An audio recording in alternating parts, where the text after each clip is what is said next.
We're going to take the first few moments of this meeting to reflect on the things that are going on here in our county and our state and our nation, and a lot of needs we have, and so we're going to take that time. So if you'll bow with me for just a few moments, please.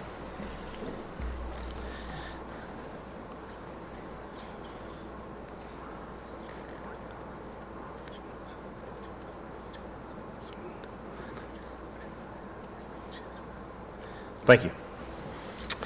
All right, so the first thing we have to do is to approve this agenda. We have a motion to approve. We have a motion to approve and a second. Mr. Matthews, any discussion on the agenda? And all in favor of approving this agenda, say aye. Aye. Any opposed? Motion carries, and this agenda has been approved. We have our auditors who are here to give us an update, and we appreciate you staying around. So would you take the floor and you can have your time. Okay, is this on? Okay. My name is Samantha Pearson. I'm with the Department of the Examiners of Public Accounts, and I'm here to present the audit report for the year. In accordance with the provisions of the Code of Alabama 1975, Section 16-13A-73E, I'm here to present our audit report on the Jackson County Board of Education covering the period October 1, 2024 through September 30th, 2025. This report is available in its entirety on our website, www.examiners.alabama.gov. It was published on May 29th, 2026. We conducted our audit in accordance with generally accepted auditing standards and government auditing standards for the purpose of rendering an opinion on the financial statements and to determine whether the board complied with applicable laws and regulations. We also conducted an audit of the board's federal financial assistance programs in accordance with the provisions in Title II, U.S. Code of Federal Regulations, Uniform Administrative Requirements, Cost Principles, and Audit Requirements for Federal Awards, Uniform Guidance. We issued an unmodified opinion on the board's financial statements for the year ended September 30th, 2025. We also issued an unmodified opinion on the major federal financial assistance programs, which was the Child Nutrition Cluster as of September 30th, 2025. There were no findings presented in our audit report. If there are any questions pertaining to this audit, please direct those questions to our main office in Montgomery. We would like to thank all of the staff for accommodating us during the audit, and thank you very much. Thank you. Thank you. Thank you. Right. So we are now down to our public participation, and I'm going to read the procedures that are going to govern this portion of our meeting, and these come from the Jackson County Board of Education Board Procedures, Section 2.5.4, and that reads, public participation. In order to permit orderly scheduling of public remarks and the inclusion of such in the agenda, anyone wishing to speak before the board, either as an individual or as a member of a group, should inform the superintendent's office in writing of the desire to do so and of the topic to be discussed as early as possible, but in no event less than 5 days prior to the meeting. Each person or delegation will be permitted 4 minutes to address the board. Speakers may make statements about their particular concern with the school operations and programs and shall observe appropriate decorum in doing so. The board will listen, but will not take any action at that time or at this time. The board will not hear personal complaints against particular school personnel or any person connected with the school system in a public session, as other means are available for presenting legitimate complaints involving school system personnel to the board. And we do have 2 speakers today who, like I said, will get 4 minutes each, and they have been presented with these guidelines. So, Ms. Butler, you've gotten those, and Mr. Ricker, you've gotten your copy of those as well. So you're both aware of those. So, Mr. Butler, you are first up on my list, so I'm gonna let you come forward, and you'll have 4 minutes. Yes, sir. And I'll start that I'll start the timer once you start.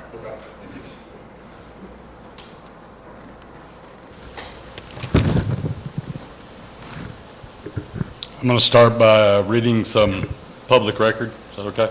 Yes, sir. Alabama Code 1520A-17 and Alabama Code 1520A-13 addresses different issues, but they read like this. when a registered sex offender may be present on school property, and when employment and volunteer activities involving children are permitted. This law permits an adult sex offender from accepting or maintaining employment or a volunteer position at a school, child care facility, or any organization that provides services primarily to children. The law also prohibits certain offenders from accepting or maintaining employment or volunteer positions within 500 feet of athletic fields, athletic facilities, parks, playgrounds, or other locations whose primary purpose is caring for, educating, or entertaining children. Importantly, the statute does not focus solely on school employees. It specifically references volunteer positions as well. It shall be unlawful for the owner or operator of any child care facility or any other organization that provides services primarily to children to knowingly provide employment or a volunteer position to an adult sex offender. An important question to consider is not simply whether a registered sex offender was present at the school activities, but whether the school officials, athletic program leaders, booster organizations, or other responsible individuals knowingly permitted that person to serve in a volunteer capacity involving student and student activities. I want to ask a question. Who on this board will be okay with a registered sex offender training their children at their school? Who'd be okay with their head coach promoting one and vouching for one and suggesting lessons with one at our school? Would you be okay with your daughter working a concession stand with a stranger only to find out later that he was a registered sex offender and that his victim was someone around your daughter's age? What would you do as parents? Because I know what you've done as a board, and so far that's nothing. I represent a lot of people at the school, and I have included in your packet some emails and proof of that, because a lot of the hearsay is that I'm all by myself on this, and I just got involved in this not long ago. Mr. Davidson knows the date. I had a meeting with him. I've been in contact with many faculty members, teachers, parents, players, and former players. This community has been deeply bothered by the choices made by the coaching staff and leadership of our school. I'm fully aware that students and parents brought this to the principal and superintendent's attention. I'm fully aware that the faculty members and teachers brought this to the principal and superintendent's attention. I have personally had conversations with the superintendent and board members regarding this, along with several others, yet I was told by a board member that only if new charges arose would the principal and head coach be fired. The main problem that we have is a lack of transparency. How can you expect a principal to fire a head coach when you haven't told him everything that's going on? I was personally told by the superintendent not to have a conversation with our principal about any of this. What some fail to understand is that the damage is already done, the offenses have already occurred, trust has already been shattered, and now it's time to fix it. People do not want to wait any longer. Okay. Mr. Butler, your time is up. Thank you, sir. The monopoly that Rick Corwin is shameful at best. Mr. Ricker. Teachers feel like they cannot come forward and speak openly Mr. Butler. about the chain of command and the Mr. Butler, your concentration time, of your time is finished, and we appreciate one your age time. school. Mr. Ricker, come on up.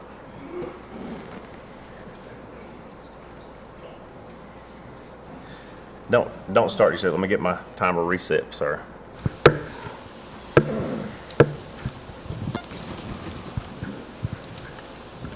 Whenever you're ready, I'll start the timer. Good evening, Mr. Davidson, board members. I'm Ron Ricker, reading not my words, but the words of concerned parents and individuals.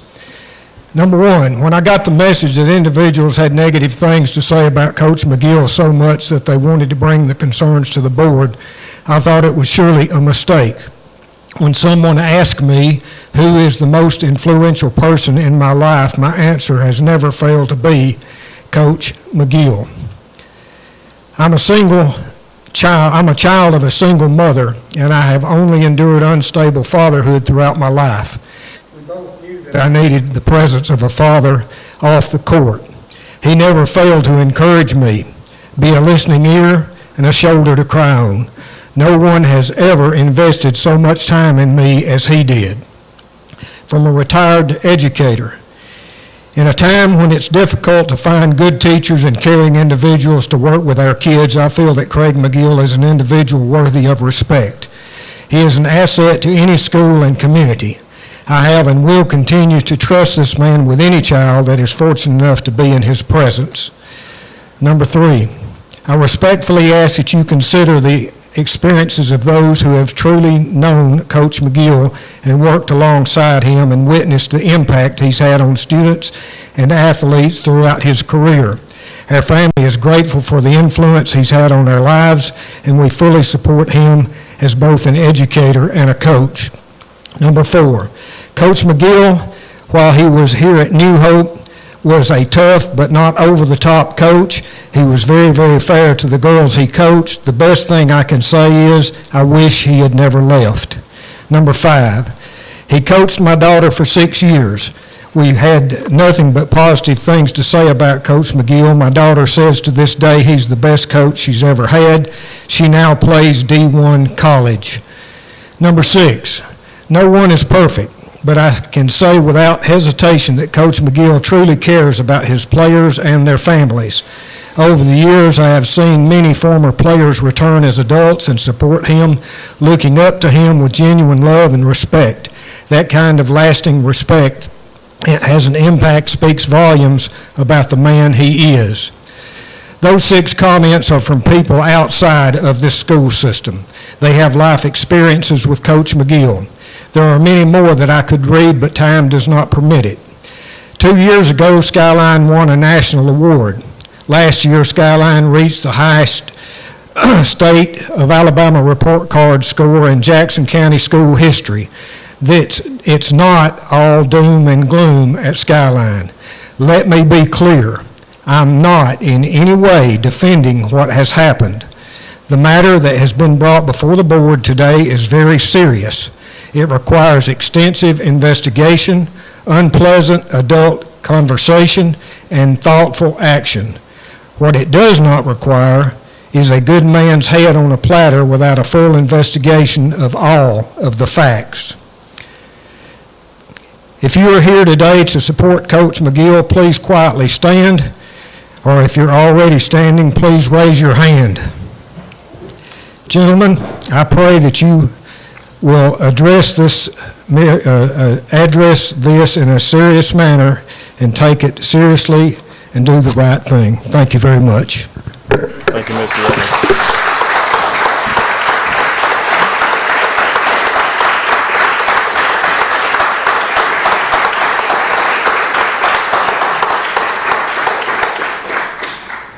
Thank you, gentlemen. We will move on into our general business.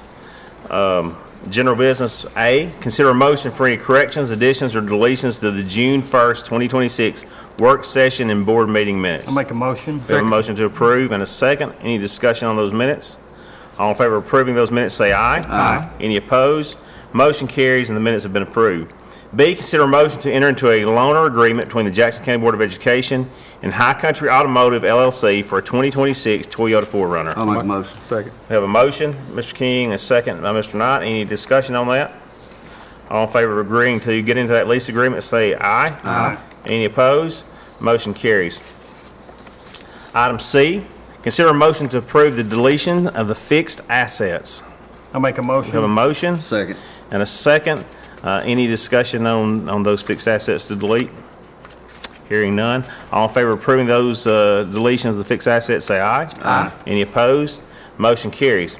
We have 4 resignations. Board members, you see those in A, B, C, and D.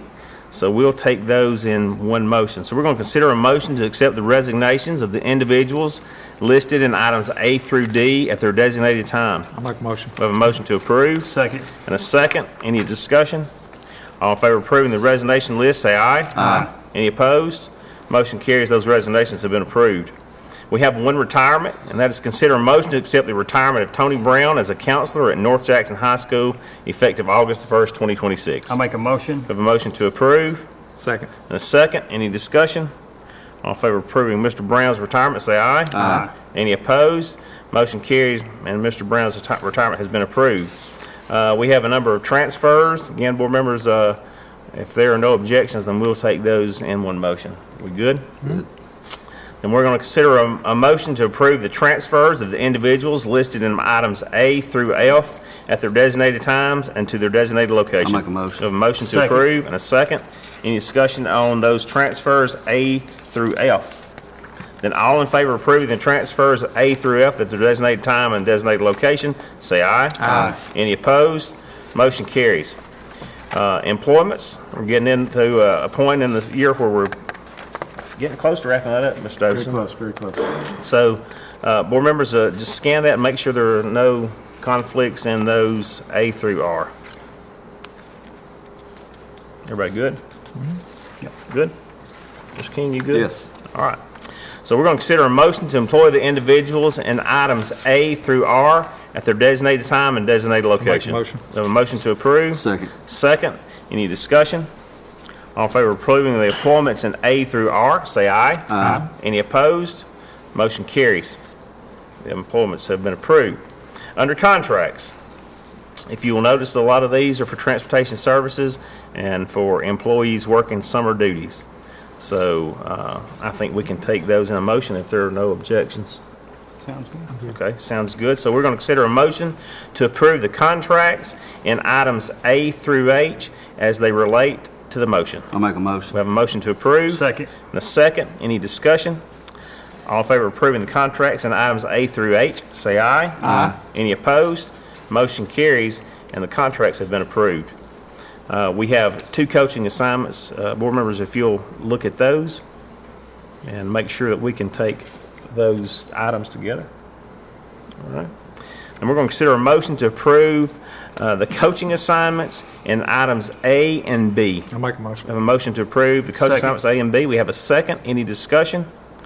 All in favor of approving the coaching assignments in items A through B, say aye. Aye. Any opposed? Motion carries, and those coaching assignments have now been approved. Under announcements, Mr. Davidson. Only one announcement, next board meeting for the July month would be Wednesday, July 15th, 5 p.m. July 15th, at 5 p.m. All right. That's going to be a work session board meeting, right? Correct. Okay. All right, so note that. That's going to be a work session at 5 o'clock. Board meeting starting, we'll just immediately follow that. And just announcement related to speakers, we won't be having any interviews, media interviews or anything after this is over. It's a late night, so we're going to turn this thing loose. Board members, any other announcements? Then we will now entertain a motion to adjourn. I'll make a A motion. motion to adjourn, second, any discussion?